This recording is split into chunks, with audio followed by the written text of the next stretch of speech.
Pregame.com. Welcome back to Pregame.tv. Sunday college basketball action. Georgetown travels to St. John's. For some reason, Ken said, the only way I'm doing videos this week is if we can break down Georgetown, St. John's. I have no idea why, but we're going to find out. It's like deja vu. Sunday game, St. John's, the home team, at the Garden. Not their little home over there in Queens, but at Madison Square Garden. Although Georgetown comes off a nice win at the Garden over Michigan State, so a team familiar with the surroundings. But if we remember, last Sunday, Creighton went to Madison Square Garden as a small favorite over St. John's, and I said the Johnnies would probably win outright. And, well, I think they did win that game, 70-65. I have a hard time remembering that game. You make it sound like somebody was disagreeing with you. Well, there was somebody that had a little theory, a little system. Teams that win only by a couple points on their home court and then go to the other venue, they're going to take it out, realizing they had unfinished work to do or something like that. That's the craziest system I've ever heard. Who in their right mind would? No idea. Somebody, Pittsburgh boy. Which actually my... Chuck doesn't give that out, does he? No, Chuck's a Chicago boy. This guy's from Pittsburgh. A Pittsburgh guy. Yeah. Actually, my Missouri Valley Conference game of the month last night was that same system with Indiana State. But what's the thing about the clock? You know, and I got the Ken. person, yeah. I got. If they miss all the other videos, they have no idea. Completely lost at this point. On Sunday night, the first, reminder that you had the winner did not come from you. It came from your sister through Twitter. Yes. I can take, her busting my balls because she is You're lot Italian. cuter. You're Italian. She's a lot cuter. You're Italian, family. Come on, all about family now. Yeah. So, and I was nice, and I said, yes, Ken was right. He was. You're following his sister on Twitter? She does stuff with the show. She tweets. Oh, okay. I'm not stalking her. All right. Let's worry there for a minute. What a guy. What a guy. You're just jealous you're not in the loop there.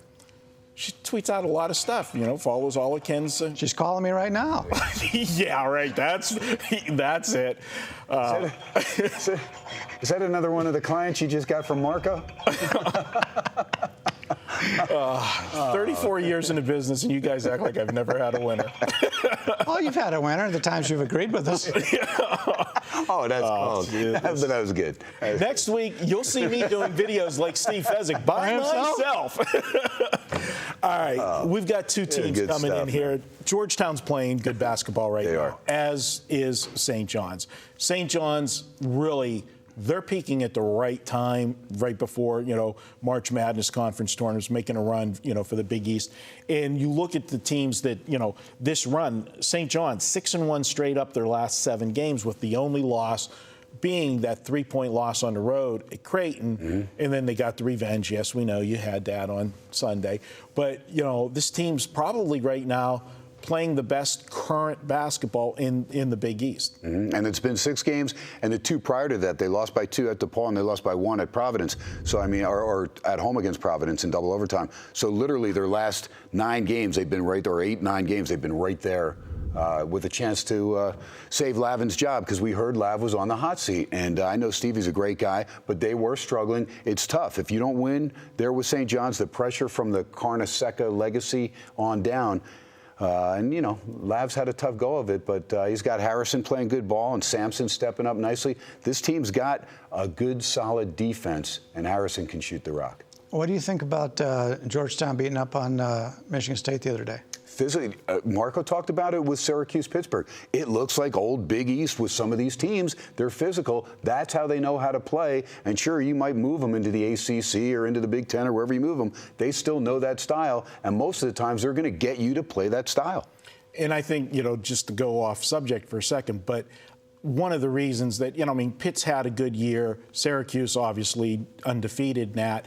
Going into the ACC, I've always viewed the ACC more of a finesse conference, where the Big East, is physical. And I think these teams are not used to playing this style of basketball. So, whenever they're able to dictate the tempo of the game, it's going to favor a Pitt and favor a Syracuse in these matchups. Now, as they start to play twice and then, they move on in the conference, they'll get used to that style and start to adjust. But it's almost like a pitcher in baseball, first time through the league. The pitcher has the advantage because the hitters are not familiar with them. And I think that's what Pitt and Syracuse is enjoying in the ACC this year. Well, you went off topic a little bit, which was a great point. I want to bring up another thing off topic. Now that we're getting to the tail end of the conference season before the conference tournaments, a lot of these conference tournaments, not everybody in the conference is able to make the tournament. So they have a certain amount of cutoff. So keep an eye on that. If a team is right there that needs to win to be able to make the conference tournament, a lot of times people just overlook it. And the guys that do this for a living know that that's the kind of team you're looking to back if they have the ability to make the conference tournament with a certain win total. And so just something to keep in mind. Also down the stretch, look at teams that are trying to get a first-round bye in a conference tournament, because that could come into play too. Yep. So, I mean, a lot of jockeying for position. No, because there's going to be teams that can improve their seeding, and they may say, you know what, no sense expending all that energy. Let's save it. Yep. Absolutely. Well, you know what, Ken? This is your free play. Let's make it official. All right, let's do it.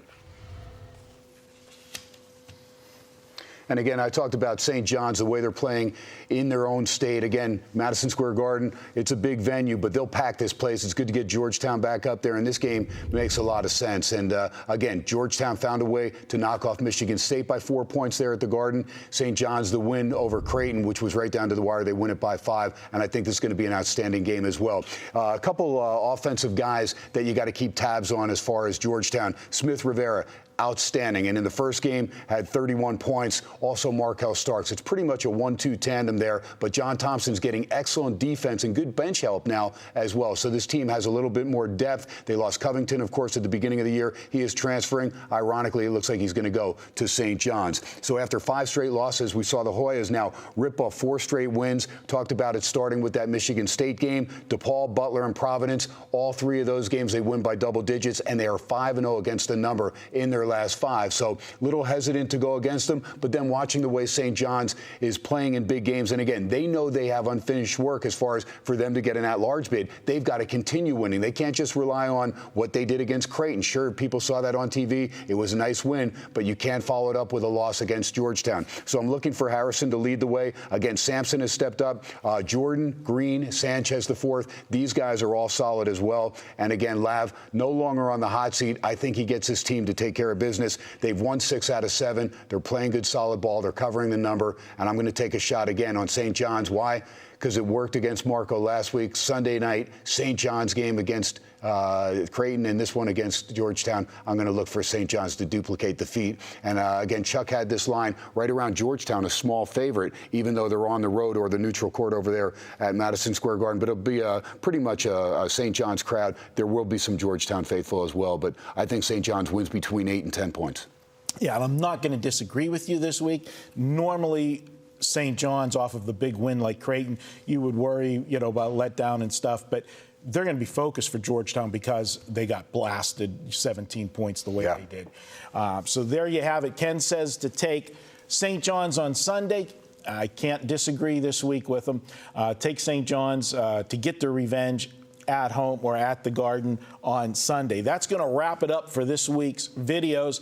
We'll be back next week on Thursday for our taping. Tuesday crew will be here. Never know who's going to show up on Tuesdays for the videos. Chuck might even be here. Oh, you guys. It's going to be a coincidence if any of these guys have flat tires after the show. Purely coincidence. He is Bryan Leonard. He is Ken Thomson. Are you sure? Yeah, I'm sure. I got the business card right there. And I'm your host, Marco D'Angelo. We'll be back next week. Good luck this weekend. Cash some tickets.